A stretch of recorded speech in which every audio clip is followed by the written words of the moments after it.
പത്മകുമാർ ഇപ്പോൾ റിപ്പോർട്ടിനൊപ്പം തത്സമയം ബ്രേക്കിംഗ് ന്യൂസിൽ. ശ്രീ പത്മകുമാർ, കേൾക്കാമോ?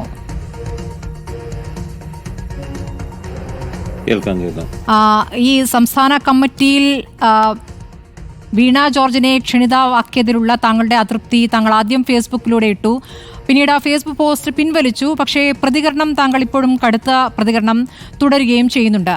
ആ ഫേസ്ബുക്ക് പോസ്റ്റ് പിൻവലിക്കാനുള്ള കാരണം പറഞ്ഞു തുടങ്ങാമെന്ന് തോന്നുന്നു.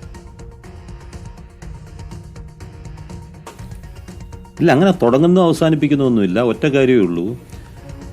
കമ്മ്യൂണിസ്റ്റ് പാർട്ടി മാർക്സിസ്റ്റിനെ സംബന്ധിച്ചിടത്തോളം ഒരു പാർട്ടി ഘടകത്തിലേക്ക് ഒരാളിനെ എടുക്കുമ്പോൾ രാഷ്ട്രീയവും സംഘടനാപരവുമായിട്ടുള്ള പ്രവർത്തനങ്ങൾ പരിശോധിച്ചാണ് സാധാരണ എടുക്കാറുള്ളത്. അത് ഇപ്രാവശ്യം അങ്ങനെ ഉണ്ടായില്ല. ഇപ്പം മന്ത്രി എന്നുള്ള നിലയ്ക്ക് അവരെ കമ്മിറ്റിയിലേക്ക് ക്ഷണിച്ചു എന്നാണ് ഇപ്പോൾ ജില്ലാ സെക്രട്ടറി ഉൾപ്പെടെ പറഞ്ഞത്.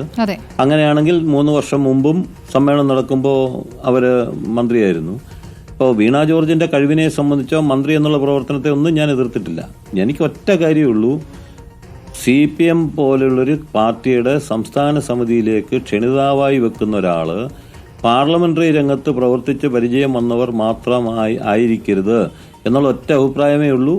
അതിനകത്താകെ ഞാൻ എൻ്റെ ഭാഗത്തു നിന്നുണ്ടായൊരു പ്രശ്നം, ഒരു കമ്മ്യൂണിസ്റ്റുകാരൻ അവനവൻ്റെ പാർട്ടി കമ്മിറ്റിയിൽ പറയേണ്ടതിൻ്റെ പകരം ഞാൻ ഇന്നലെ ഫേസ്ബുക്കിൽ പരസ്യമായി പറഞ്ഞു എന്നുള്ളതാണ് നിങ്ങൾക്ക് സന്തോഷമായ കാര്യം. അപ്പോൾ ഞാൻ എന്തായാലും അത് അപ്പം തന്നെ അത് വേണമായിരുന്നോ എന്നുള്ളൊരു ചിന്ത എനിക്കുണ്ടായി. ഞാനത് ഡിലീറ്റ് ചെയ്തു. എനിക്ക് ഈ ഒരു അഭിപ്രായമല്ലാതെ വേറെ ഒരഭിപ്രായവും CPM-ആയിട്ട് ബന്ധപ്പെട്ടില്ല. അതുമായിട്ട് കൂട്ടിക്കെട്ടി 100 കണക്കിന് ചോദ്യങ്ങൾ ചോദിച്ചിട്ട് കാര്യമില്ല. കാരണം ഞാൻ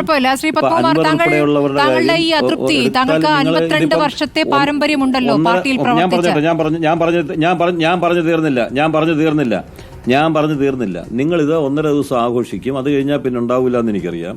അപ്പൊ അതുകൊണ്ട് ഇത് മാത്രമേ ഉള്ളൂ എന്റെ പ്രശ്നം. അപ്പൊ അത് മാത്രം പ്രകടിപ്പിച്ചുകൊണ്ട് ഞാൻ അവസാനിപ്പിക്കുകയാണ്. അല്ലല്ല, ഒന്ന് വിശദീകരിക്കൂ ശ്രീ പത്മകുമാർ, ഈ വിഷയം താങ്കൾ പാർട്ടിയിൽ പറഞ്ഞിരുന്നോ?